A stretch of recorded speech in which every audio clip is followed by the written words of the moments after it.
My name is Harrison Cole, and a little over a year ago, I turned 73, though people like to tell me I look younger mostly because I've had a lifetime's practice pretending nothing ever rattles me. But let me tell you a secret. For the past 7 months, I've known that my own family was planning to erase me. Not kill me. Something far worse. Last night, inside the gilded ballroom of the Regency Meridian Hotel, during what everyone believed was my retirement celebration after selling my engineering firm for just over $50 million, my daughter-in-law attempted to poison my drink. If you're listening to this story, please hit the like button and subscribe to the channel. Tell me in the comments where you're listening from. Yes, poison. She thought she had crafted the perfect moment, hidden in plain sight, disguised as a toast to my success. But she didn't know I had been waiting. She didn't know I had laid the stage, the lighting, the audience, the bait. She didn't know I'd already seen the cracks in her smile, heard the tremor in her carefully measured voice, and traced the shifting shadows around my son ever since he'd married her. She didn't know I was finally ready. The ballroom glimmered under chandeliers the size of small suns, their crystal droplets scattering gold across 400 guests. Friends, rivals, investors, engineers who had once been interns and were now leaders in their own right. People I had built and been built by. People who thought they were here to celebrate an ending. In truth, they were here to witness a beginning. I stood on the raised platform at the front of the room, a ridiculous thing draped in silk and unnecessary florals, and tapped the microphone.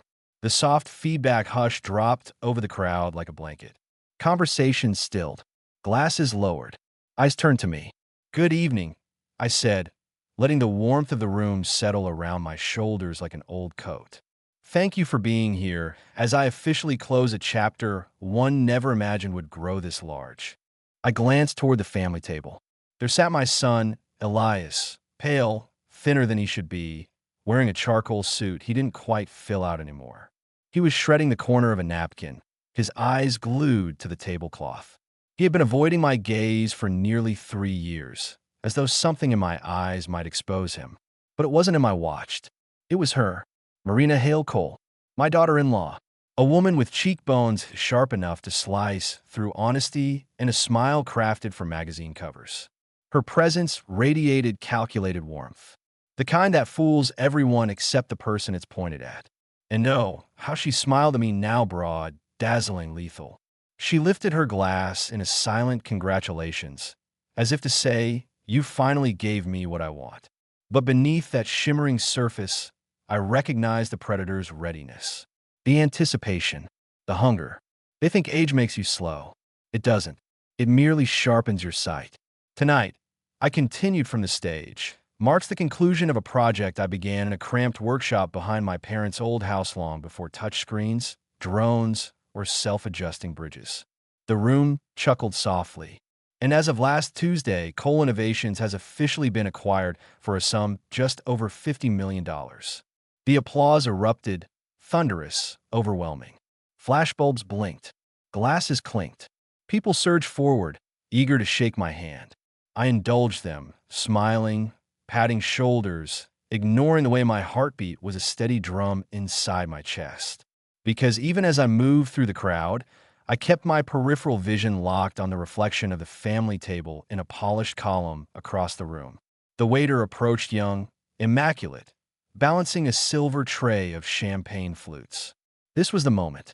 I didn't turn toward my family. I didn't look at the tray. Instead, I continued speaking to an old friend who had once been my fiercest competitor. "Never imagined you'd walk away from your empire," he teased. "Sometimes," I said, "stepping back is the only way to see the truth." But it wasn't him I was watching, it was the reflection behind him. The precise moment Marina leaned forward, her movements dainty and deliberate. The second she believed she was hidden behind the towering floral centerpiece blue orchids and pale lilies chosen, no doubt, to impress people she didn't actually respect. Her hand dipped in her glittering clutch. A small white pill. Quick, practiced, dropped deftly into the glass the waiter had placed at my seat. Just like that, the pill dissolved instantly, leaving no cloudiness, no trace. She was good at this. Too good. I didn't feel fear. I didn't feel anger. I felt the grim confirmation of a suspicion that had been growing like mold beneath floorboards. She wasn't new to this. She was rehearsed, and I had been waiting for exactly this. I joined the table with the same warm smile I'd worn for decades, the smile of a man who had endured storms and rebuilt foundations afterward. I let my hand tremble slightly, my breath hitching, my voice rasp. I coughed, a deep, rattling cough that turned every head. And in that manufactured moment of concern, I switched the glasses. Clean for tainted. Her father's hand rested inches away. The first piece had moved. The moment my coughing fit subsided, the room relaxed again just enough for everyone's attention to drift away from me and back toward their champagne. Perfect. Distraction was a tool, and at my age, no one questioned a sudden rasp in the throat. They saw fragility. They assumed vulnerability. They forget that age is camouflage. I straightened with a feeble smile as Elias rose beside me, panic flickering in his eyes. "Dad, are you all right?" he whispered. "I'm perfectly fine," I wheezed. And in that brief window, those precious two heartbeats, I guided my shaking hand across the table. A soft nudge, a subtle clink, the flawless exchange of two near-identical glasses. The poison flute now rested before Marina's father, Victor Hale, a man whose arrogance had its own gravitational pull. Broad-shouldered, loud-laughing, and endlessly impressed with himself, Victor believed influence was something he naturally radiated rather than something he bought. In a sense, I supposed, he was right. The rod had simply come packaged beneath his charm. When I reclaimed my place at the table, Marina was watching me. Not her father, not Elias, me. Her eyes were bright, sharp, glinting like the polished edge of a hidden blade. She scanned my movements too quickly, and frowned ever so slightly. Had she noticed? I lifted my own glass untouched, pristine, and gave her a gentle nod. It rattled her. Barely, but it did. Her pulse jumped in the hollow of her throat. She hadn't expected ease. She expected collapse, confusion, the start of a very public unraveling. Victor, oblivious to the gravity pressing around him, clapped his hands together. All right, he boomed, rising to his feet, making the nearby guests flinch. Let's not pretend my good friend Harrison didn't get here, because I steered him out of trouble more times than he can count. Good friend. He had never been inside my home uninvited. He had never steered me out of anything. But lies come so naturally to certain men that they drip from their mouths like honey. A staff member offered him a microphone, and of course Victor took it, snatching the moment with the same entitlement he snatched everything else. "Ladies and gentlemen," he declared, tapping the mic until feedback squealed. "Tonight is not just about an ending. It's about a beginning, a new era.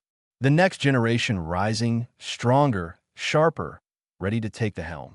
I watched Elias flinch, as if their rehearsed script still pained him. I watched Marina stiffen, impatience tightening her flawless posture. "Let us toast," Victor said, raising his glass, the poison glass dash, to the future. "To the future," I echoed, watching his daughter's eyes widen by a fraction. She was screaming inside. I could see it. Victor inhaled deeply, lifted the champagne high enough to glint under the chandelier's golden light, and down the entire glass in a single triumphant swallow. Marina froze. Her smile snapped, and then, very quietly, she whispered, "No." She was too controlled to shout it, but I heard it. I felt it. It was the sound of a woman watching her entire universe detonate in slow motion. Victor slammed the empty flute down on the table and continued his rambling speech, unbothered, unaware. He talked about legacy, about vision, about the investments he planned to guide for Elias and Marina. He spoke as though he owned my $50 million. He had no idea what was coming. I counted silently. 1, 2, 3. Victor's voice wavered. His hand drifted to his temple. "And the best part of this next chapter will be dash." 4. His knees buckled. He tried to steady himself, but his legs twisted beneath him as though someone had cut invisible strings. The microphone slipped from his hand and clattered onto the marble floor. Gasps shot through the room. Victor swayed, his arm reaching out as though the air itself would catch him. And then he collapsed with the full weight of a falling tree. Guests rushed in. Chairs toppled. Glass shattered. Someone screamed. Someone else shouted for emergency services. But Marina? She didn't move. Not a muscle. Her expression was a portrait of raw, jagged rage directed at me. She looked at her father, writhing. She looked at the glass I still held full, untouched. And then she looked at my face, as if she could claw truth out of it with her bare hands. "You," she hissed. It wasn't loud, yet the entire room seemed to hear. People turned. My heart slowed. My breath deepened. Here it came. "You did this," Marina shrieked, pointing at me with a trembling, wild accusation. "That was supposed to be your glass. You switched them, don't you dare pretend everyone saw him drink the wrong one." Gasps rippled. Whispers erupted. Elias stared at her, as if he'd never seen her before. But I simply folded my hands in my lap. The performance was over. The truth was beginning. Her finger trembled in my direction like a metronome set to accusation. For a heartbeat, the room held its breath. The chandeliers seemed to dim. Conversations frayed into an uneasy silence that hummed with suspicion. "You did this," Marina repeated, louder now, tears glittering at the corners of her eyes, but the fury in them had a brittle, practiced edge. "You swapped the glasses to frame me. I saw you do it. Everyone saw you." Elias stood frozen, his face a pale oval of disbelief. He kept glancing between us, trying to find the version of reality he could still trust. My face was the same calm I'd worn through boardroom storms and broken partnerships. I did not panic. I cannot. Panic is for those who don't plan for the worst. "Quiet," I said softly, and the room obeyed as though the word itself were an order. My voice was measured, the voice of a man who had given lectures and depositions, who had negotiated contracts where millions changed hands with pen strokes. The steadiness of it mattered. Someone called for help. Someone lit their phone and dialed emergency services. Reporters, ever attuned to spectacle, began filming with trembling hands. Paramedics rushed in. They hovered over Victor, working with efficient, practiced gestures. For a moment, I watched the blur of action oxygen masks, compressions, the soft clinical chaos that hung around emergency medicine like static. They loaded him onto a stretcher and whisked him away. The room seemed to tilt off its axis as 100 little private stories snapped into place. Marina's theatrical sobs turned brittle. Elias's confusion hardened into something else, a small, painful clarity that began, painfully, to arrive.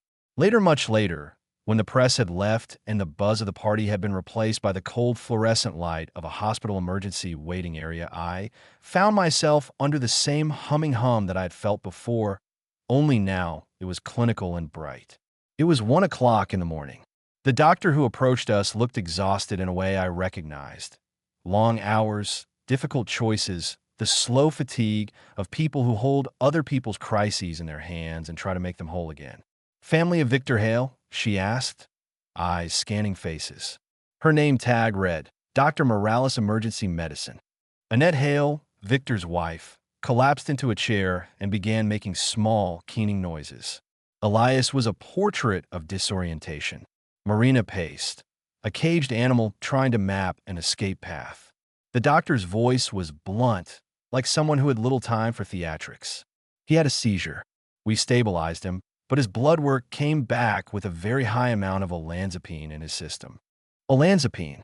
The name landed with a small, terrible gravity inside me. I had read reports on it in Jensen's files, how it could be used as a sedative, how in chronic small doses it mimicked cognitive decline, how in a large acute dose it could knock a man out cold. "Poison," someone whispered. "It appears to be," Dr. Morales continued. "We've notified the police. This looks intentional." Marina's face, already pale, drained out completely. For a moment, she looked smaller, like something brittle about to shatter. Then she did the thing she had practiced, burst into a loud, desperate performance of grief and fear. "My husband, oh my God! My husband, who could do this?" The police arrived quickly, efficient, controlled. They spoke in clipped questions, their notebooks a familiar presence in my world. Within minutes, Elias was asked for a statement. Then Marina was taken aside. People hovered, their phones recording like small predatory birds. But inside that white hospital, surrounded by the antiseptic smell of sanitizers and the low, nervous murmur of relatives, something else moved in the background. A small, precise detail I had anticipated. Dr. Alani, the toxicologist called by the ER team, was not only clinical but bluntly fascinating. She had a way of speaking that stripped drama down to pure mechanics. Her badge read Chief of Toxicology. She shook her head minutely as she scanned the lab results. The olanzapine in Mr. Hale's system is not standard. This appears to be a compounded high-potency formulation. Compounded, customized, not something you pick up in a pharmacy shelf. This was the kind of detail only a professional could arrange. This wasn't a clumsy attempt at murder, she said, looking at the family like someone explaining an algebra problem to a bemused student. This is a precision instrument. Whoever administered it knew exactly what they were doing. My stomach narrowed. All of the pieces from the last several months, Marina's offhand remarks about my forgetfulness, the little consoling platitudes she delivered like poison wrapped in sugar, the way she handled conversations about my retirement as though planning a takeover slid into place with the patient inevitability of train cars coupling. You're sure? I asked, my voice low. They're all on with my EAs. We will run a full forensic panel, but preliminary results are clear, a high-dose sedative consistent with deliberate administration. We will preserve samples and notify the authorities. They did. The detectives came. The interviews were perfunctory at first names, timelines, whereabouts, and then became more pointed as data began to appear. Marina's earlier public sentence that was your glass, had been recorded by multiple guests and was suddenly a piece of evidence. She wept on cue. She told the story of seeing me switch glasses. She raised a small, theatrical tremor in her voice that broke the way a trained actor breaks at an emotional climax. Elias, my son, sat between us like a man learning to disassemble himself in real time. He looked from his wife to his father, as if both were different versions of the man he thought he knew.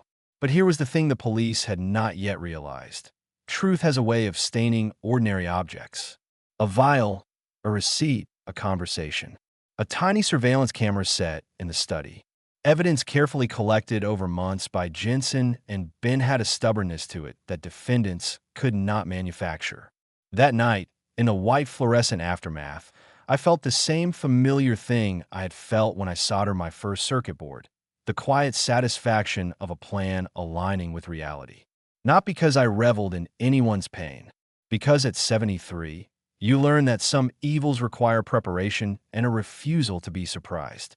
We left the hospital with Victor under observation and Marina under suspicion. The city outside felt like a different planet. The party lights had been replaced by sodium yellow street lamps and the distant wail of an ambulance. Elias drove us home in near silence, his hands tight on the steering wheel. He was a man with a life that had been carefully unstitched, and he did not yet know how to sew himself back together. When we arrived, Ben Carter, my chief financial officer, met us at the front door. His expression was a tidy blend of fury and grim satisfaction. "We have everything," he said, not waiting for pleasantries. "Audio, video, her confession, the hospital results. I've alerted legal. The police will want to speak to you in the morning." I nodded once. In the quiet of my study later that night, surrounded by old blueprints and a lifetime of proof that work mattered, I felt something like exhausted relief. We had been preparing for this storm for months, but we had not known when the first lightning bolt would strike. It struck on a stage full of people, with 400 witnesses and a man who thought he was indispensable at the center of it. They thought they had engineered a catastrophe. They had engineered their own unspooling. The house felt wrong when I opened the front door. Not because it was empty, the staff had cleaned up the aftermath of the party, but because the air held a different weight. It was charged like the moment before a thunderstorm. Footsteps sounded muffled on the marble floor. A vase I had loved sat out of place. The curtains were drawn tighter than usual. Ben was waiting in the study doorway, his face lit by the glow of a tablet. Jensen stood behind him, camera bag slung over his shoulder like a veteran soldier.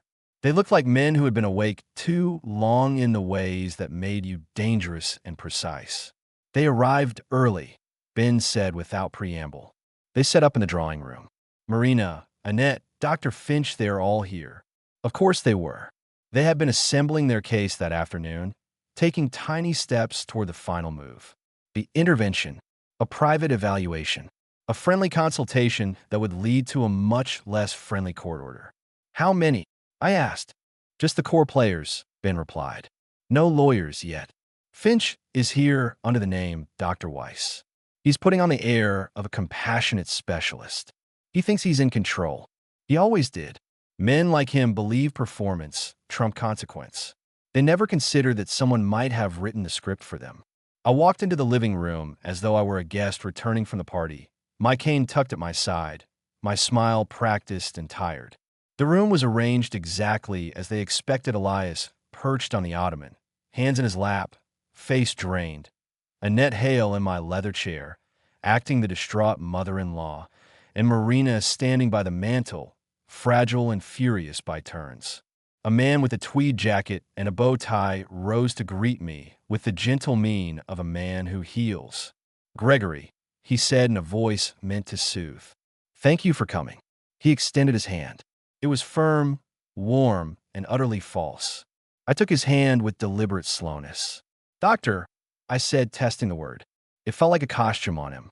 They had prepared a script. They had cues. The goal was to make the room into a court of pity. That was their confidence. Pity would translate to proof and power. "Please," he said, guiding me to the sofa as if I were fragile. "Sit. We want to have a calm conversation." Elias rose and tried to steady his face. "Dad, this is for your safety," he said, voice trembling. "We're worried." "I am touched," he replied. My cadence was exactly off enough to sound uncertain. "Yes, safety is important." The room leaned in. Finch Weiss began to speak. He placed his hands together and spoke of worry, of the need to evaluate, of the general pathways that led to protection. His tone lulled the room, as if he were playing a lullaby for adults. "You sound worried, Greg," he said softly. "Have you noticed any lapses? Times when you cannot recall events?" I blinked slowly, as though searching for the correct answer. "Sometimes misplace the keys," I said, as if the thought startled me. But who doesn't? It was an old, well-worn trick. Denial, then submission, then a signature on a paper. They had the judge prepped. They had the clinicians lined up. What they did not have was the tape. I had asked Jensen to plant a camera in my study weeks ago. Simple, small, invisible. A man's reflex is to hide the truth, and other men's reflex is to assume the truth belongs to them. They had all been careless enough to speak as though the microphones were only in their own heads. Finch leaned forward. "Gregory, your family is concerned you may be experiencing paranoid delusions. There was an incident at the party with Mr. Hale. Your daughter-in-law believes you swapped glasses. She is terrified. The accusation slid into the room like oil. And we want to help," Annette said, voice quivering. "We want you to accept care." I let the tremor of despair grow on my face. I took my phone from my pocket and pretended to fumble. "Elias," I whispered, voice breaking. "I'll go. No lawyers. No trouble. Bingo." The moment was theirs, or so they thought. That was when Ben stepped forward, his tablet held high, and Jensen clicked the recorder on the camera he had quietly lifted from his bag. On the far wall, the huge screen in my living room flickered to life without a touch. The study feed blossomed into view in high-definition Marina pacing, her voice different from the one she used for performance. The timestamp read a week earlier. The camera caught her in an unguarded moment, laughing, conspiratorial, arranging details with her father and with Finch on a phone call. Her words were clear, intimate, casual. "After he's in Westview," she said on the recording, "we move the funds. Power of attorney in place. Don't worry about Elias, he's useless. He'll sign whatever we need. Divorce the minute the cash clears." The air in the room went brittle. Annette's breath hitched. Marina's face did something a Botox bottle cannot hide. It flickered, then snapped like a twig. Finch, the man with the bow tie, reached forward as if to touch the screen. He wanted to deny. He wanted to claim the feed was doctored. But Ben had the originals. He had the chain of custody. Mr. Finch, Ben said quietly, we have your emails, your invoices, your payment receipts. How much did you think you could buy your conscience for? Finch's face paled.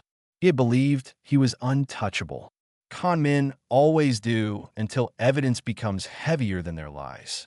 Marina began to scream, the sound raw and animal. You can't do this, she shrieked.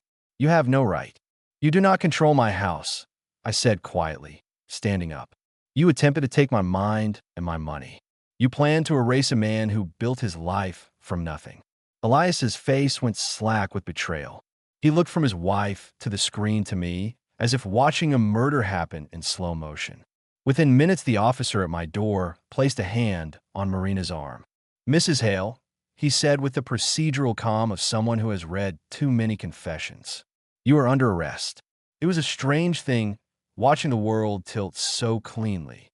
In that tilt, you could see which people were built of bone and which had only veneers.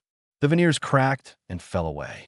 As the officers led them out, Marina's face turned toward me for a single second, a look of naked fury that was also a stab of recognition she had underestimated me. Elias did not move. He watched them go.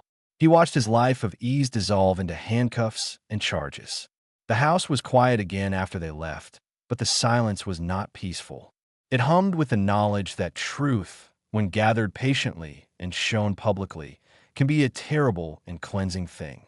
Ben turned to me. We'll press charges, he said, and we'll hand the recordings to the police. It's done. I sat back down slowly, the wood of the armrest creaking under my weight. A strange, complicated thing filled me, then relief, yes, but also a hollow ache. Victory was not a light. It was a ledger, tall and precise, and it demanded its accounting. I had won the money back, saved a fortune from greedy hands, and exposed a conspiracy. But in winning, in protecting what I had built, I had also broken something that could not be mended with money. My son sat on the floor, face in his hands, and I realized the trial was only beginning. The days that followed were a blur shaped like courtroom calendars and press cycles. Headlines arrived like small, hungry storms. Tech founders' party ends in poisoning. Arrests follow. Family betrayal rocks local philanthropist. The reporters who had once toasted my exit now wrote columns filled with sympathy one moment and thin suspicion the next, as if great fortunes came with an instruction manual for how to forgive or vilify you. The sale price, just over $50 million, succeeded in fueling both envy and a peculiar kind of thirst for spectacle. Money was a magnet for stories, and stories were a way for strangers to feel they owned a piece of your life. Mitchell Hale, no longer the towering, blustering force of cocktail party legend, was arraigned on federal charges the next week. The Securities and Exchange Commission had moved with the terrible deliberation of an organism that eats lies for breakfast. Their audits revealed the house of cards he'd been propping up with forged projections and quick transfers. The numbers were obscene in their cruelty. Tens of millions missing, phantom investments, accounts that poured into shadow accounts across borders. The scale of his fraud explained the desperation. It explained why he had been willing to gamble with a man's mind and his life. Marina's trial was its own theater. Her lawyers argued self-defense, coercion, temporary insanity, any narrative that might make the jurors look away from the recordings of her plotting. Finch, the charlatan-turned-prosecutor star witness, tried to spin the tale of a man who had been pulled into an act that was born of desperation. He received a lighter sentence for testifying. The court, the press, the public each found its own version of justice to accept.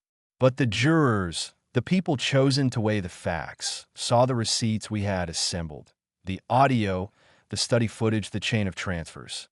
Verdicts came down like verdicts, due, final, dull, and oddly underwhelming. Mitchell received decades behind bars for the pyramid of promises he had built. Marina received a state sentence that matched the gravity of her betrayal. Annette, who had screamed about lawyers and influence, found herself tagged as complicit and handed a term that blurred the edges of sympathy she'd once cultivated. The law did what laws do. It measured wrongdoing and assigned punishment. But law could not measure the quiet, corrosive loss that settled around my son. Elias did not go to the trials at first. He stayed away like a man in exile, walking through his former house like a ghost who could not yet decide whether to haunt or leave. When he did appear, it was with a face drained of color and a set of shoulders geometrically narrowed by shame. Once in a hallway, he looked at me, really looked, and his eyes were a map of someone who had lost himself in order to keep another person happy. "You could have told me," he said one evening, his voice small in the kitchen where the scent of pine cleaner lingered. "You could have told me what you were doing." I put the kettle on more out of ritual than thirst. "Son," I said, setting a cup in front of him, "you didn't ask. You were choosing a life that made you comfortable. That's not a crime. It's human. I loved you anyway." He flinched, as if blunt truths could be painful on their own. "I thought I was helping," he whispered. "I was blind." "No," I told him. "You were perhaps distracted. It's different, but the hurt is the same." He did not argue. He did not ask for forgiveness. He simply let the silence do the work between us. Time, which had once been my enemy in boardrooms and negotiations, became our only tool. He went away for weeks, no calls, no emails. When a letter arrived, written in a careful, unfamiliar hand, I found my chest simultaneously tightening and unbuckling. He had found a place 2 states away, working in a carpentry shop. He described a chair he'd built, crooked and solid. He sent a photograph. The grain of the wood made him look smaller and steadier at once. In court, the prosecution's narrative was precise and surgical. They traced wire transfers, showed witnesses, and played the recordings. Finch's testimony lit up the dark places of conspiracy like a torch. The jury did what juries do. They listened, they deliberated, and they returned verdicts that echoed the moral arithmetic of the case. After the verdicts, people call me different names: victor, hero, schemer, manipulator, depending on where they sat. I read the comments, of course. Old habits die slowly. Some compared me to a puppet master. Others praised me for protecting those who were vulnerable. The public's hunger for a single moral summary was something my whole life had taught me to satisfy and fear in equal measure. I sold the gaudy furniture Marina had chosen from the house. The Persian rugs, the bold art, the glinting chandeliers, they went to auctions and charity sales. I converted parts of the proceeds into a trust fund, but not one that sat passively in investments. I set up the Cole and Carter Foundation for the Elderly, a lean, aggressive nonprofit designed to do what I wished I'd seen in my own life: to defend seniors against predation by people they should be able to trust. Ben and I wrote the bylaws in a single afternoon. The mission was simple: legal defense, financial audits, private investigators, and emergency intervention funds for seniors targeted by relatives or con artists. We funded pro bono teams. We hired private forensics. In our first year, we took on cases that made my blood run cold: the gentle widower whose son siphoned savings, the retired teacher whose niece had sold the family home from under her in exchange for an empty promise. Running the foundation was a form of atonement and a continuation of the work that had kept me awake for decades. I found a new rhythm. Board meetings replaced quarterly earnings calls. Strategy sessions became the template for courtroom approaches. The money had weight, yes, but it also had purpose now. And Elias? He stopped answering my calls for a long time. Then one day, a short note arrived. "I'm okay, Dad. It's slow, but I'm making things that last." It was not a plea. It was not an offering. It was a report from a man beginning to rebuild a life not dictated by someone else's design. I folded the note into the inner pocket of my jacket and kept it close to my heart. The case had been won, the predators unmasked, and justice had been served in paper and verdict. But victory had cost something not easily quantified: my son's peace, the fragile trust of family. Sitting in my study at night, hands wrapped around a mug gone cold, I understood that the most important repair work happens quietly. Not in courtrooms or headlines, but in living rooms, in the small gestures that say, "I'm still here, and I will wait." It's strange how a house can feel both larger and smaller after the storms pass. Larger because the voices that once filled it have gone quiet. Smaller because the shadows feel personal now, as though they, too, witnessed the unraveling and are unsure where to settle. In the months following the trials, my home became a place of deliberate simplicity. I rose before dawn each morning not to race to blueprints or meetings, but simply to walk. The garden, once meticulously kept by professionals, returned to something more unruly, more natural. I liked the wildness. It reminded me that control was a myth we packaged to survive the day. The roses, freed from the symmetry Marina once demanded, grew in chaotic arcs of red and gold. The lemon trees scattered their scent without apology. Ben visited often. He had the uncanny ability to speak blunt truths without letting them bruise. We would sit on the porch and talk strategy for the foundation, mapping cases on a whiteboard until lines overlapped like constellations. Our mission grew faster than I expected. Word spread quietly at first, then with deliberate velocity. The people who came to us were not weak. They were weary. Veterans, teachers, engineers who once designed marvels, but whose children now saw them as burdens. Their stories carved themselves into me, each one a reminder that cruelty often arrived wearing a family name. Some nights, I wondered whether my own confrontation had been a warning shot meant not just for me, but for the work I had yet to do. If so, the universe had delivered it with dramatic flair. But even as I settled into routine and purpose, one truth remained. Healing is not linear. It folds back. It hesitates. It returns in unexpected shapes. One afternoon, as I sorted through old files in my study blueprints that smelled faintly of dust and graphite, invoices from decades ago, photographs of Elias as a boy with sawdust in his hair, the doorbell rang. The sound echoed differently now, like a question. Jensen answered first. His voice drifted into the hallway. "Mr. Cole, you have a visitor." I expected a reporter or perhaps someone seeking help. Instead, standing at the threshold was Elias, thinner than before but steadier. His hair was longer, sun-streaked, and his clothes smelled faintly of sawdust and pine resin. "Daddy," said softly. There are moments a man prepares for his whole life without knowing he is preparing. My breath caught, not out of surprise, but out of recognition. Something in him had shifted. The frantic, battered look he carried after the trials had softened. He had rebuilt himself with tools I had not known he possessed. "Come in," I said, stepping aside. He took in the house slowly, not with nostalgia, but with a craftsman's eye studying the angles, the lighting, the imperfections. We ended up in the kitchen, where the kettle still waited on the stove like an old companion. "I made something," he said, lifting a wrapped parcel from under his arm. He placed it on the table. Inside was a small wooden box, hand-carved, the grains smooth beneath my fingers. The lid fit perfectly, no wobble, no hesitation. He had carved a single word into the top, "Begin." "It's beautiful," I murmured. "It's the first thing I made after leaving," he said. The first thing that came out right. We sat in the quiet that belonged only to people who share history, fractured though it may be. After a long moment, he said, "I didn't come for forgiveness. I came because I'm learning how to build things that don't break under pressure. Things that last." I figured, maybe we could try again. Slowly, I nodded, unable to trust my voice for a moment. "Slow is good," I finally said. "Slow builds strength." He smiled, small, tentative but real. "I've been following the foundation," he added. "It's good work. It's necessary work," I replied. "More necessary than I ever realized." Elias exhaled, a mixture of release and reluctant hope. "I like to help," he said. "Not with money. With my hands. Building ramps, repairing old homes, making places safe for people who need it." I felt something warm bloom in my chest. Not triumph.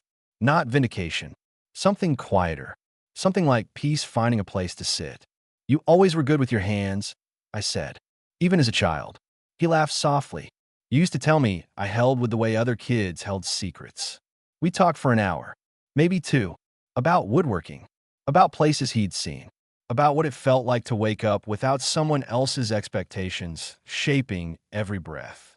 He didn't speak of Marina. He didn't need to. Some chapters close with sound, others with silence. When he rose to leave, I walked him to the door. The afternoon sun cast a long shadow across the entryway. He paused on the threshold. "Dad, I'm proud you fought back," he said quietly. "Not everyone would have had the strength." I placed a hand on his shoulder. "Strength isn't loud, son. It's just persistent." A small smile touched his lips. "I'll come by again. Maybe help with the porch railing." "I'd like that," I said. After he left, I returned to the kitchen. The wooden box sat beneath the window, catching the warm light. The carved word begin glowed like an invitation. I realized then that victory had not been the end. Justice had not been the end. Even survival was not the end. This rebuilding, this quiet resilience was the beginning, and I was ready for it. Purpose has a peculiar way of slipping back into a man's life. It doesn't arrive in trumpets or fanfare. It arrives quietly, sometimes in a conversation, sometimes in a memory, and sometimes in a file folder. Ben slid this one across the table to me one overcast morning at the office, our new office. A modest two-room brick building sandwiched between a dentist practice and an old bookshop that smelled of vanilla and dust. The sign above our door still looked too crisp, too newly bolted into place. Shaw, Carter Foundation, Advocacy and Protections. We were hardly more than a name, a mission, and a few desks, but even a small lighthouse can cut through a dark coast. "This one is heavy," Ben said quietly. Every file we handled carried weight, but I could tell from the way he hesitated, thumb resting on the folder's corner, jaw tense, that this one carried the kind of weight that made a man reconsider humanity for a moment. I opened it. A photograph stared up at me, an elderly woman, thin but sturdy-looking, sharp-eyed, the kind of eyes that had stories etched behind them like carvings in bark. Her hair was a silver braid falling over one shoulder, the braid of someone who believed hands were meant for work. Her name, Martha Tillings, 83, former seamstress, widow for almost 3 decades, owner of a 100-acre family farm in rural Ohio, land her family had tended for nearly a century and a half. And according to the documents, her children were trying to place her in a memory care facility against her will. "Let me guess," I said, thumbing through the affidavits. "They claim she's confused, forgetful, a danger to herself." Ben nodded. "Her eldest son filed a petition for emergency guardianship. He's painting her as unstable. Claims she left the stove on, wandered the property alone at night, misplaced her checkbook." I snorted softly. A woman who managed a farm alone for 30 years doesn't suddenly forget how to boil water. "That was my instinct too," Ben said. He leaned back in his chair, staring at the ceiling as if trying to assemble the right phrasing. "But here's the real punch. There's a development company offering her children a sizable sum more than $10 million to sell the land for a luxury resort project. And Martha refused to sign." I finished. Ben nodded. "So they're trying to remove her from the decision entirely." There it was, the old familiar sickness, the greed, the entitlement, the strategy so cynically familiar that my palms began to itch with the old impulse to fight. Take the elder, take their autonomy, take their legacy. The world rarely invents new cruelty. It simply reuses the old forms with new paperwork. "We need a real cognitive assessment," I said. "Someone actually licensed, not the kind of soft-handed mercenary they hired for me." Ben smiled faintly. "I already called Dr. Alani. She's willing to fly out tomorrow morning." "Good." I closed the folder. "And what about Martha? Does she know we're involved?"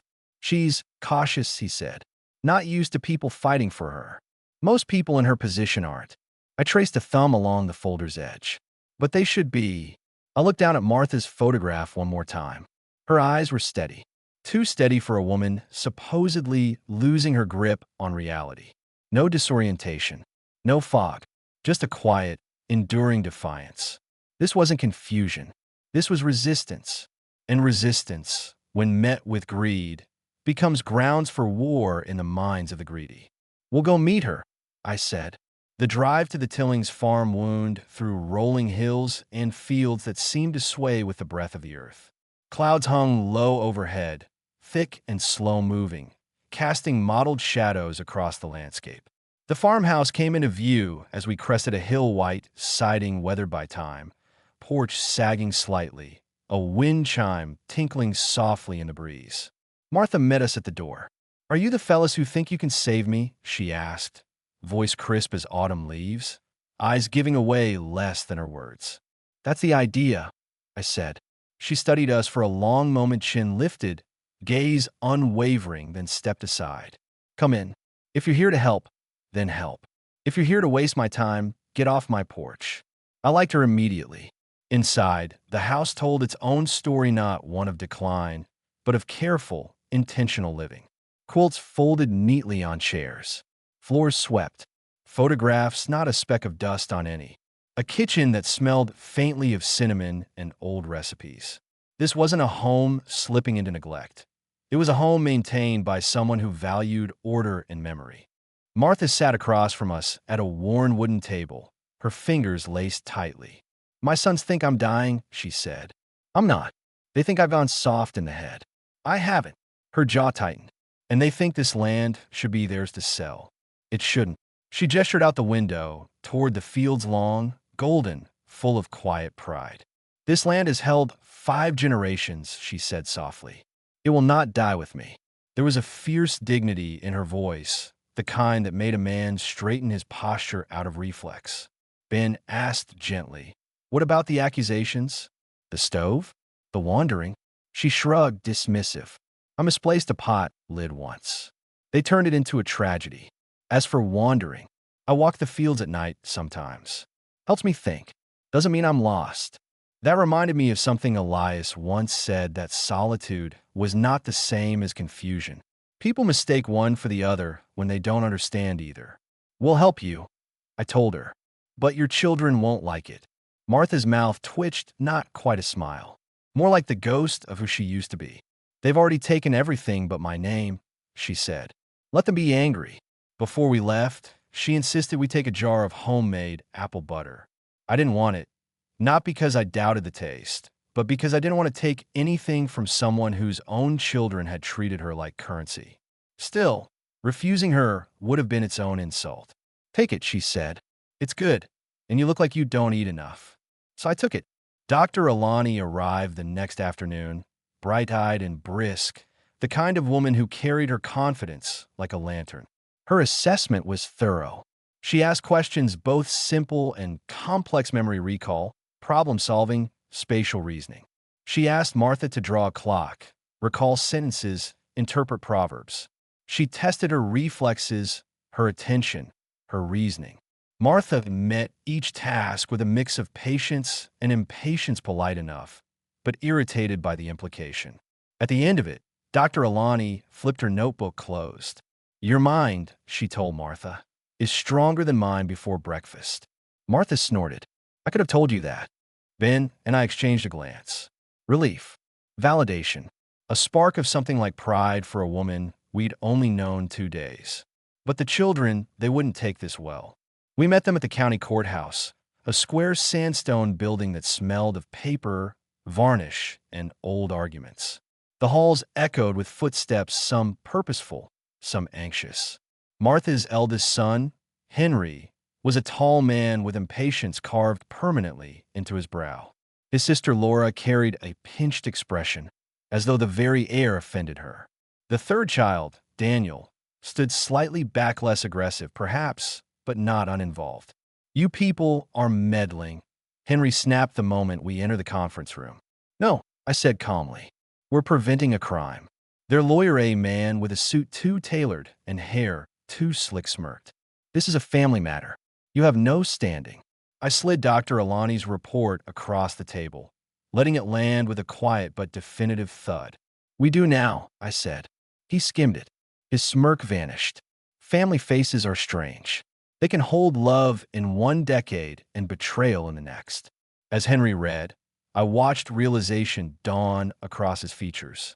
First arrogance, then calculation, then fear, the fear of losing control, of losing money, of losing the illusion of moral high ground.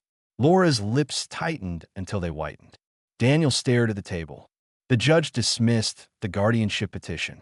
Just like that, the battle they thought they were winning evaporated. Martha stood tall in that courtroom, her cane planted like a flag. When the judge asked if she had anything to say, she shook her head. But as she passed her children on the way out, she paused. That land, she said quietly, was never for sale. Not to strangers. Not to you. No raised voice. No trembling. Just truth, sharp as a clean blade. Outside the courthouse, the sun had finally broken through the clouds, lighting the steps in warm gold. Martha turned to me. I don't trust many men, Mr. Cole, she said. But I trust you. I nodded. Then we'll keep doing this. For you. For others. Her smile was faint, but it stayed with me the entire drive home. That night, in my study, I set her file beside me. The house was quiet, the kind of quiet that asks a man to listen to himself. In the past, that quiet had suffocated me. Now it felt like a companion. And I realized something simple yet profound. Saving my own life had been an act of survival. But saving others, saving people like Martha, that felt like living. For most of my life, I believe that once a storm passes, the sky simply clears. But I have learned something else in these later years. Sometimes the sky clears only long enough to reveal another cloud forming on the horizon. Not every threat is loud. Some arrive softly like a knock on the door. It was early evening. Jensen and I were sorting through intake forms for new cases in the study. The room lit by the warm, amber glow of a lamp that hummed faintly with age. There was a rhythm to our work, a quiet purpose that steadied the mind. Outside, the sky was streaked in hues of violet and burnt gold. A beautiful sunset, the kind that makes a man briefly forget the darker corners of the world and believe, if only for a few minutes, that peace can be earned. Then two firm knocks. Not hurried, not hesitant, just decisive. Jensen's head lifted. Expecting anyone, he asked. No, I said, standing. Not tonight. I crossed the room, listening to the subtle creak of old floorboards beneath my steps. When I opened the door, I found a woman standing on the threshold, mid-50s, composed, her hair pulled into a low knot. Her suit was clean but worn at the edges, the kind of wear patterns that come not from neglect, but from years of choosing necessity over replacement. She clutched a leather folder to her chest like a shield. Her eyes were tired, not the exhaustion of poor sleep, but the exhaustion of someone who has held a secret too heavy, too complicated for far too long. Mr. Cole, she asked. Yes. My name is Evelyn Crest, and I used to work for your family. Her voice wavered just slightly. May I come in? Something in her face, anxious, resolute, familiar in a way I couldn't yet place, made me step aside without hesitation. She entered like someone crossing the threshold of a memory she'd avoided for years. Jensen remained close, discreet, but watchful. She didn't seem dangerous, but danger often wears the quietest shoes. We led her to the study. She sat on the edge of a leather chair, posture rigid, fingers tightening around her folder as though it were the only solid thing anchoring her. Can I get you water? Jensen asked. She shook her head. No. If I pause now, I may lose my courage.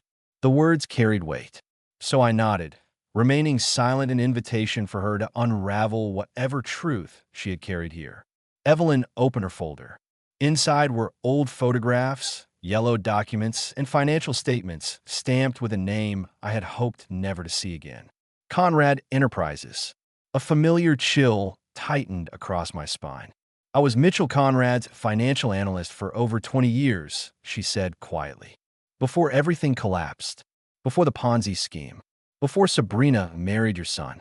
She said Sabrina's name carefully, as though handling something sharp. Jensen's posture sharpened, but I lifted a hand. Let her speak. When your case went public, she continued, I expected federal investigators to contact me. I knew things, dangerous things. But no one ever called. And the longer I waited, the more I realized, she swallowed. The Conrads have a way of burying what they want buried. There was bitterness in her voice, but also shame. So I decided to come to you instead. I studied her. Why me? Her answer came without hesitation. Because you're the only person in this story who didn't take anything for himself. The room felt suddenly smaller. People rarely say things that disarm me, but somehow that line, the sincerity in it, cut deeper than expected. I looked down as she pulled out a photograph.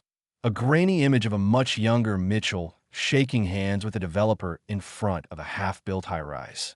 This, she said, tapping the image, was the first sign the company wasn't what he claimed. I discovered discrepancies in the funding streams. Thousands unaccounted for at first, then millions. She exhaled, and the sound was almost a tremor. I confronted him. He told me that if I valued my career or my family, I would stay quiet. 20 years of silence weighed in that confession. And I did stay quiet, she whispered, until Sabrina entered the picture. A cold thread ran down my spine.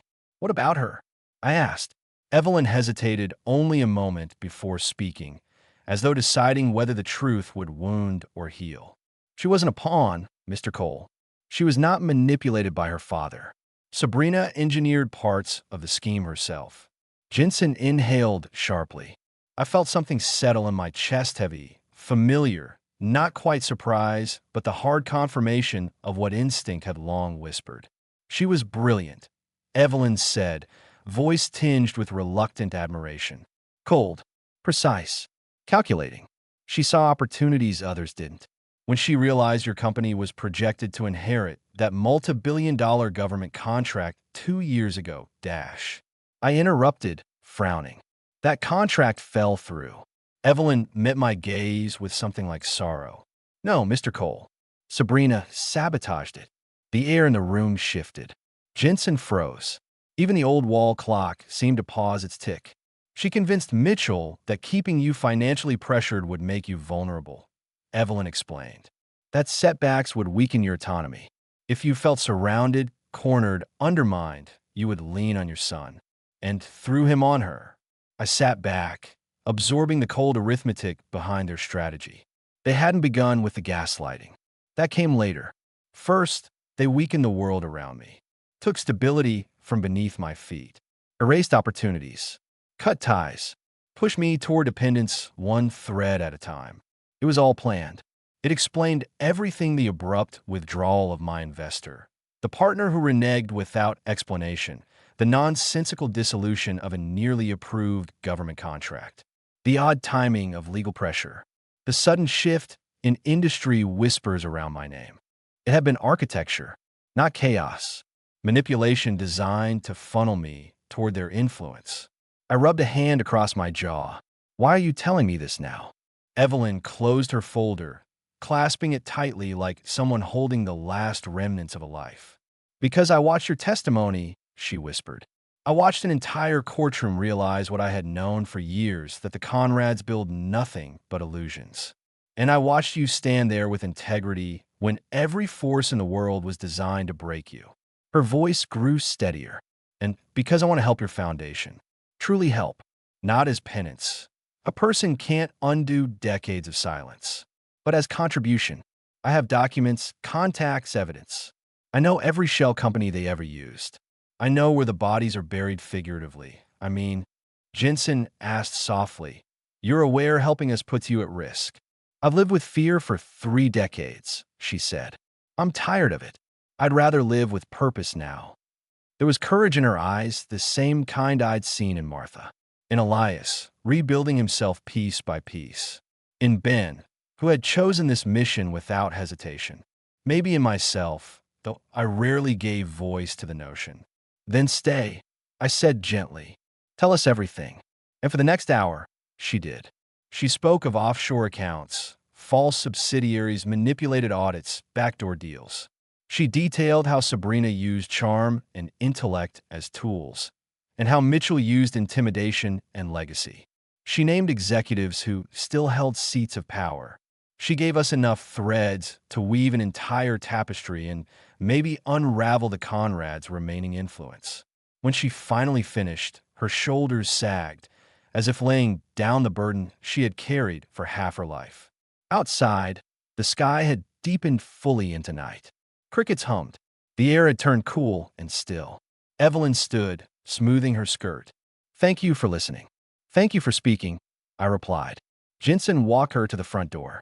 I watched from the study doorway as she stepped outside, pausing for a breath before descending the steps as though the simple act of leaving the house felt like stepping into a new world. When Jensen closed the door behind her, he turned to me. That was unexpected. Yes, I murmured, but not unwelcome. He folded his arms, contemplating. Do you believe her? Yes, I said without hesitation. And that's what concerns me. He nodded slowly. The past has a way of knocking not to revisit old wounds, but to remind you of the architecture behind them. The sky outside was moonless, heavy, quiet. A storm had shifted on my horizon, not yet here, but approaching with intention. Some storms, I realized, don't come to destroy. Some come to reveal what still needs to be rebuilt. And I had work to do. In the days following Evelyn Crest's visit, the atmosphere inside our modest foundation office shifted almost imperceptibly at first, then unmistakably. There are truths that settle quietly into a man's life, and there are truths that rearrange the furniture, the windows, the walls themselves. Evelyn had brought the latter. Her information wasn't just a footnote to an old betrayal. It was a map of the subtle sabotage that had pressed in on my business long before anyone had dropped a pill into a glass.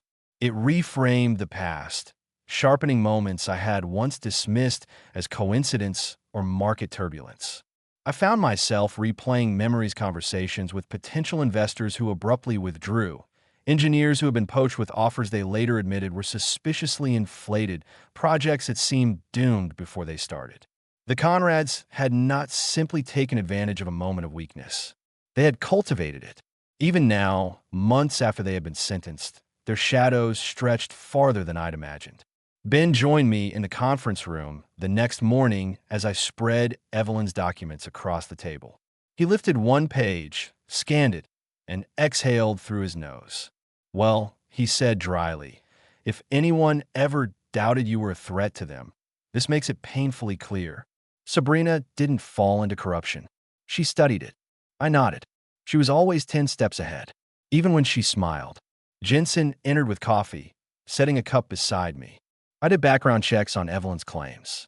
Quietly, her story holds. Every piece, including the contract sabotage. A familiar, low ember of anger stirred inside me, not hot, not wild.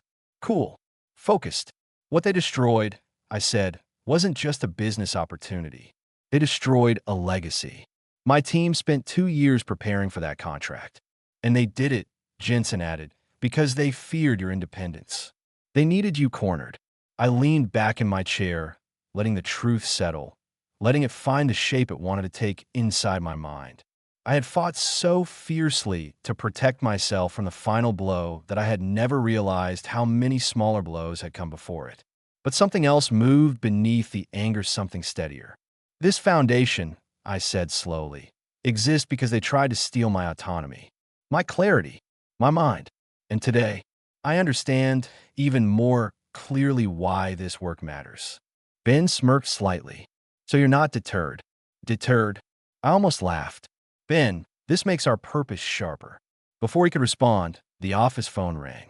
Jensen answered, then looked toward me. Mr. Cole, it's your son. The room quieted. A strange thing happens when your child calls after months of fragile rebuilding you brace without realizing you're bracing. I took the phone, steadying myself. Elias. His voice on the other end was different than the last time, stronger, but carrying a tremor that made my chest tighten. Dad, I think I'm ready to talk about her. About all of it. I closed my eyes, letting the moment settle around me. All right, I said gently. I'm here. There was a long pause, the kind that contains more than silence. I saw Evelyn's interview, he finally said. I stiffened. Interview. He exhaled shakily. She spoke to a journalist, nothing sensational, just facts. She mentioned what you went through, what she saw. I read the article 3 times, Dad. I glanced at Jensen, who nodded grimly. News traveled faster than intention. And I asked quietly. It made something click, he said. I kept blaming myself for not seeing what she really was. But after reading Evelyn's story, I realized Sabrina didn't just fool me. She fooled everyone, even her father, even her enemies. He paused. That doesn't absolve me, but it helps me understand how I got there. My throat tightened. Understanding is the first step out of the rubble, son. His breath hitched a contained, fragile sound. I want to visit, he said. Soon.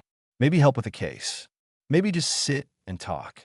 Warmth, surprising and deep, spread through me like waking after a long sleep. I would like that very much, I said. He exhaled, relieved. Then I'll come by next week. And Dad, thank you for not giving up on me. I swallowed hard. I never did. When I hung up, the room felt brighter. Not because justice had been served. Not because Evelyn had revealed the last of the Conrad's machinations. But because my son was finally stepping toward the light, his own light. Ben placed a hand on the folder of documents. So, he said, what now? I smiled faintly. Now, I replied, we prepare for what comes next. And for the first time in a long while, the horizon felt wider, not threatening, not shadowed, but full of possibility. A week later, when Elias arrived, the sky was a soft wash of pale gold, one of those quiet afternoons where even the wind seems gentle out of respect. He stepped onto the porch carrying a small toolbox, the same one he'd used as a boy when he insisted on fixing furniture that wasn't broken. Some part of me wanted to laugh at the memory, but the moment held something too tender for humor.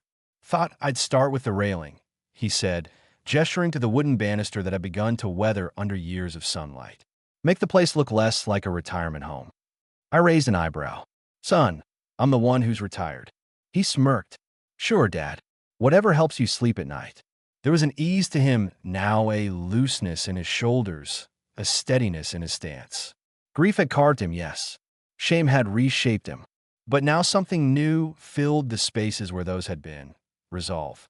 He worked while I watched, sanding the railing with slow, patient strokes. Every few minutes, he'd step back and examine the wood from a different angle. The boy who once rushed everything had become a man who understood the necessity of careful attention. You know, he said after a while, Evelyn's story hit me hard. It made me realize something. What's that? I asked. That people don't fall into darkness all at once. They slip, inch by inch, choice by choice. He looked down at the rail, his thumb tracing the grain. Sabrina didn't wake up evil. She became it piece by piece. And I let myself ignore the pieces. I rested a hand on his shoulder, recognizing that doesn't make you weak. It makes you wiser than most men your age. He nodded slowly. I want to help the foundation, Dad. Not with strategy or money. That's your world. But I can build things, fix things, make people's homes safer, maybe even make them feel like they still have a place that belongs to them. For the second time since this long ordeal began, my throat tightened. That would mean the world to me, I said. We spent the afternoon working side by side, not talking constantly, just sharing space, sharing air, sharing a life that nearly slipped through our fingers. By sunset, the railing gleamed with fresh varnish, and Elias wiped his hands on a cloth with a craftsman's quiet pride. It wasn't the railing that mattered. It was the act of repairing something together. Months later, when the foundation opened its new regional office, Elias stood beside me, surrounded by volunteers, carpenters, attorneys, and advocates who had joined our mission. The ribbon stretched across the doorway like a grin waiting to happen. A reporter asked me what the foundation hoped to accomplish in the coming year. I spoke honestly. We want to give people their lives back, I said. Not just their money, not just their legal rights, their dignity, their sense of belonging in their own stories. Elias glanced at me, eyes shining with something soft, something I recognized, belief. Later that night, after the speeches and the photographs, we sat on a bench outside the new office. Streetlights cast haloed circles on the pavement. The city moved around us in its steady, indifferent way. You ever think, Elias said gently, that if none of this had happened, Sabrina, Mitchell, the trials, things wouldn't have changed? Maybe, I replied. Maybe not. But life rarely gives us the gentler version of the lesson we need. He smiled faintly. Then what was the lesson? I looked out at the city, at the endless windows lit in scattered patterns across distant buildings. That evil sometimes wears a familiar face, I said. That trust should never be blind. That power can be misused quietly as much as violently. But most of all, I turned toward him. That when life tries to break you, you have a choice. You can collapse or you can become the person who helps others stand. He breathed out slowly. I think I finally understand. We sat in silence for a long time, letting the night settle around us. The world was imperfect. So were we. But we were rebuilding patiently, deliberately, and with hands that knew how to shape stronger things. As we rose to leave, he touched the carved wooden box he had made for me, a box that now lived on my desk, always open. Begin.